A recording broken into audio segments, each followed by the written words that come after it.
Hi everyone, this is Ghazala. I welcome you all on my YouTube channel Study with Ghazal. Today I am gonna teach you use of likely to. It is used in advanced English. When we go through English newspaper, we find it in the newspaper.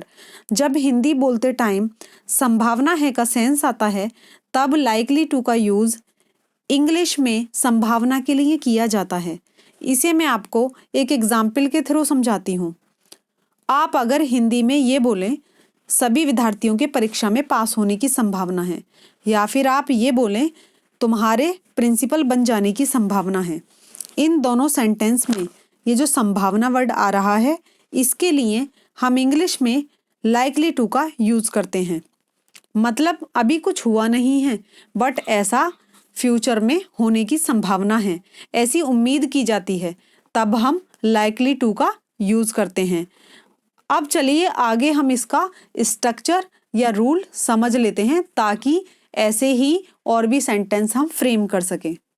Guys, जब भी आप इस तरीके के sentences बनाएंगे तो सबसे पहले सब्जेक्ट का यूज़ करेंगे, उसके बाद इज एम आर का यूज़ करेंगे अगर प्रेजेंट टेंस है तो, और अगर पास्ट टेंस है तो आप इज एम आर की जगह वॉज वर का यूज़ करेंगे. फिर उसके बाद आपको लाइकली टू का यूज़ करना होगा, देन वर्ब की फर्स्ट फॉर्म का यूज़ करना है, देन ऑब्जेक्ट का यूज़ करना है. तो ये रूल और इसका स्ट्रक्चर था. इसी तरीके से आप बहुत सारे सेंटेंस बना सकते हैं. अगर सेंटेंस है आज ओले पड़ने की संभावना है, इसकी इंग्लिश बनेगी it is likely to hail today.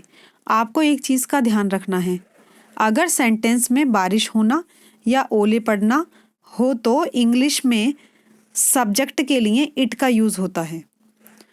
और यहाँ पर एक वर्ड आया हेल. हेल मीन्स होता है ओले पड़ना. हिंदी में अगर सेंटेंस है उसकी शादी होने की संभावना है, इसकी इंग्लिश बनेगी she is likely to get married. अगर हिंदी में सेंटेंस है आज मेहमानों के आने की संभावना है, इसको आप इंग्लिश में ऐसे बोलेंगे guest are likely to come today. Neha की बोर्ड परीक्षा में टॉप करने की संभावना है, इसकी इंग्लिश बनेगी Neha is likely to top the board examination.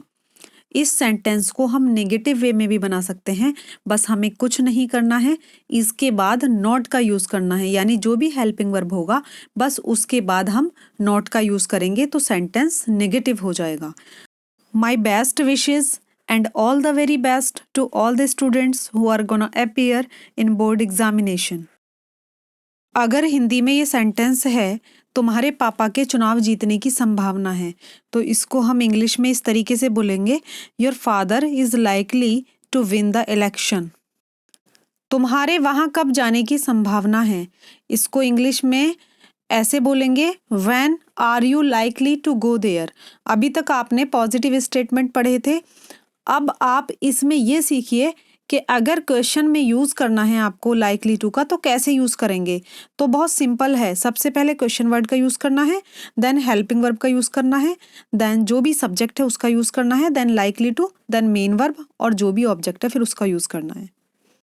अगर आप हिंदी में ये बोलें अब सभी स्कूलों के फिर से खुल जाने की संभावना है, तो इसको इंग्लिश में हम ऐसे बोलेंगे all the schools are likely to reopen now.